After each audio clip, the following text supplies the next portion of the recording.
The last speaker for this discussion on national integration, Sayyid Adnan Kakakhel Sahib, seat number 93, Jamiatul Ulum Islamia, Banori Town, Karachi se ताल्लुक है इनका. Jamia उलूमुल Islamia Binori town Karachi. मेरे साथियों ने कल भी इस मौजू के ऊपर बहुत अच्छी बातें की. आज कोशिश करूंगा उन्हीं बातों की रोशनी में इसको बिल्कुल मुख्तसर अंदाज में पेश करूं. इसमें दो राय नहीं है कि हमारा सबसे बड़ा बहरान नजरियाती यकजहती, फिक्री वहदत और इत्तेहाद और इत्तेफाक से महरूमी है. मगर सोचने की बात यह है कि ये महरूमी 58 साल गुजरने के बावजूद अभी तक क्यों है. उसकी वजह यह है कि वो जो बुनियादी प्लेटफॉर्म दिया गया था कि पाकिस्तान का मतलब क्या, ला इलाहा इल्लल्लाह, उस पर कंफ्यूजन्स पैदा कर दी गई. एक सोचे समझे मंसूबे के तहत अभी तक पूछा जा रहा है कि पाकिस्तान क्यों बनाया गया था, कायद का विजन क्या था. क्या ये चीजें बहुत क्लियर नहीं है? और क्या इस सवाल का जवाब मैं या आप दे सकते हैं या वो नस्ल दे सकती है जिसने तख्लीक पाकिस्तान के खाके में अपने खून से रंग भरा था. ये उनकी रूहों के साथ मजाक है. ये उनकी रूहों के साथ मजाक है. ये उनकी कुर्बानियों का मजाक है कि जी आप तो कट मरे, हमें समझ ही ना आया कि आपका मसला क्या था. हमारा दूसरा बड़ा मसला अमन व अमान की दिगरगुं सूरत हाल है. और बदकिस्मती से इसको बाज औकात कहा जाता है कि इस्लाम जिम्मेदार है. हालांकि कुरान का मुताला बताता है कि सबसे ज्यादा इस्लाम अमन व अमान के ऊपर जोर देता है. इब्राहीम अलैहिस्सलाम की दुआ तो जरा देखिए. मईशत की बात बाद में करते हैं, इकोनॉमी की बात बाद में करते हैं, पहले अमन की बात करते हैं. फरमाते हैं रब्बि जअल हाज़ल बलद आमिना, इलाही मेरी इस बस्ती को अमन का गहवारा बना दे. फिर फरमाते हैं वर्ज़ुक़ अहलहु मिनस समरात, इसमें रहने वालों को इनकी मईशत भी ठीक कर दीजिए. और अल्लाह ताला भी जब अपने इनामात गिनवाते हैं तो फरमाते हैं इब्राहीम अलैहिस्सलाम को कि वइज़ जअलनल बैत मसाबतन लिन्नासि व अमना, हमने आपको एक ऐसी जगह बसाया जिसको बार बार आने की जगह और अमन का गहवारा बनाया.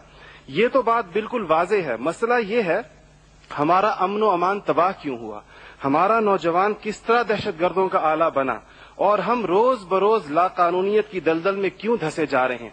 जनाब सदर, नोट करने की बात है कि ये सबक उसको किसी मजहब ने नहीं सिखाया, ये सबक उसको किसी दीन ने नहीं बताया. ये तबकाती तफरीक, इस्तेहसाली निजाम, टैलेंट की बेकदरी, तालीमी ढांचे का खोखलापन, बे इंतहा करप्शन और इख्तियारात की नाजायज इस्तेमाल वो खौफनाक मसाइल हैं जो नौजवान को इस तरफ लेकर गए हैं.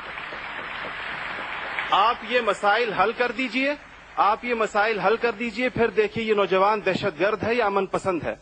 हमारा तीसरा सबसे बड़ा मसला जो इस वक्त बहुत अहमियत का हामिल है, जमहूरी रिवायात का फुकदान है. हम अभी तक हकीकी जमहूरी कल्चर और अवामी मैंडेट के एहतराम के माहौल को पैदा करने में नाकाम रहे हैं. टूटती बनती असम्बलियों, इंतखाबी धांधलियों और जनाब सदर अहम कौमी मसाइल में पार्लियामेंट को बाईपास करने की रिवायात ने अवाम का एतमाद मौजूदा पॉलिटिकल सिस्टम से उठा दिया है. इसके लिए हमें अपने उस पड़ोसी मुल्क से सबक सीखना चाहिए जहां से मुशाहिद साहब तशरीफ लाए हैं और आप अनकरीब जाने वाले हैं. उनकी और हमारी तारीख आजादी एक ही है. उनको और हमको हमें और उनको एक जितना वक्त मिला है, मगर उन्होंने अपने यहाँ जमहूरी अक़दार को इतना मजबूत कर दिया है कि हुकूमत कितनी नाकाम साबित क्यों ना हो जाए, कोई भी उस्ताद टूट पड़े, ये नहीं हो सकता कि फौज बैरकों से निकले इक़्तिदार में आकर बैठ जाए. इसी तरह जनाब सदर, मैं ये समझता हूं कि आज इस हॉल में लगी हुई कायद की तस्वीर आपसे पूछ रही है, आगे आप खड़े हुए हैं कि जनरल तुम तो सरहदों के रखवाले हो, तुमको ईवान इख्तिदार की राह किसने दिखाई है. और जनाब आला, हमारा तीसरा सबसे बड़ा मसला एलीट क्लास इकोनॉमी है. आपके आदादो शुमार के जादूगर कह रहे हैं कि मईशत तरक्की कर रही है, ज़र मुबादला के ज़खायर बढ़ रहे हैं, कर्जे कम हो गए हैं, कशकोल टूट गई है. आप बार बार कहते हैं पहले हम मांगने जाते थे, अब हम देने जाते हैं. और अवाम हैरान है कि खुदाया क्या माजरा है. मईशत तरक्की कर रही है, गरीब का चूल्हा बुझ रहा है, ज़र मुबादला के ज़खायर बढ़ रहे हैं, पेट्रोल की कीमतें आसमान से बातें कर रही हैं, रुपए روپے کی قیمت ڈی ویلیو ہوتے ہوتے کہاں آ کھڑی ہوئی ہے. اور اس کے بعد ایک اور بات جناب صدر, آپ نے کہا کہ بسنت منانے سے کچھ نہیں ہوتا. اسلام تفریح سے ہرگز منع نہیں کرتا, بلکہ صحت مند تفریح کی حوصلہ افزائی کرتا ہے. مگر خدارا محروموں لاچاروں کی آرزوؤں کے مزار پر دھما چوکڑی نہ مچائی جائے. دیکھیں اسلام یہ کہتا ہے اگر ایک گھر کے اندر ایک عجیب تاثر ہے, ٹھیک ہے لوگ انفرادی طور پہ پتنگ اڑائیں, کوئی اس کو حرام نہیں کہتا, مگر جب ایک غریب دیکھتا ہے کہ میرے پیٹ میں روٹی نہیں, میرا صدر پتنگ بازی کر رہا ہے, تو وہ یوں سمجھتا ہے کہ ہمارے درمیان کوئی گیپ ہے. آپ بالکل وہ سمجھتا ہے. غریب کہتا ہے کہ میں, غریب دیکھتا ہے, غریب آپ کو اس کے احساسات کا بالکل اس طرح لگتا ہے ایک گھر کے اندر میت پڑی ہو اور آپ دوسرے گھر کے اندر ڈرم بجائیں کہ میں تو آزاد ہوں, غم تو تمہارا ہے میرا نہیں ہے. تو اس کو کوئی بھی اس کی اجازت نہیں دے گا, کوئی بھی مذہب کہے گا کہ نہیں. اس کا احساس کیجئے, اس کے اشک شوئی کریں, اس کو سینے سے لگائیے. اس کے علاوہ جناب صدر ایک بہت اہم بات جو ہم محسوس کرتے ہیں کہ بعض مسائل آپ کے لہجے کی کرختی کی وجہ سے خراب ہوتے ہیں. آپ بلوچستان کے عوام سے کہتے ہیں تمہیں ہم وہاں سے ہٹ کریں گے, تمہیں پتہ ہی نہیں چلے گا ہم نے تمہیں کہاں سے ہٹ کیا ہے. یہ چیزیں آپ قوم کے بڑے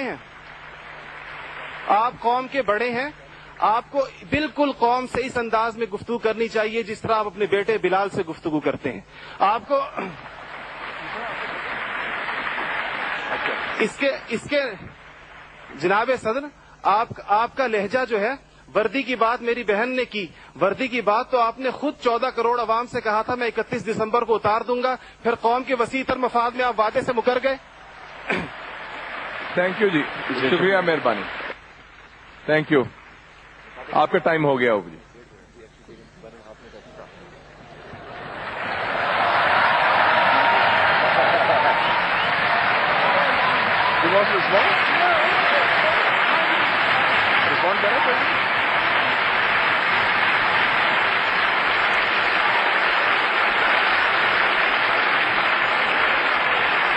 Okay.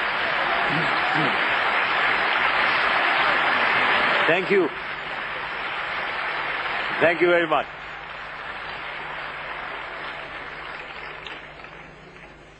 یہ ان مہمان کی کیا کہا یہ بنوری ٹاؤن سے آئے ہوئے مہمان کی باتوں سے ایک بات کا ثبوت ضرور ہو گیا کہ یہاں انڈیپینڈنس آف ویوز, ٹرانسپیرنسی, کوئی یہ سلیکشن ایسی نہیں ہوئی ہے کہ کوئی نہ بات کر سکے.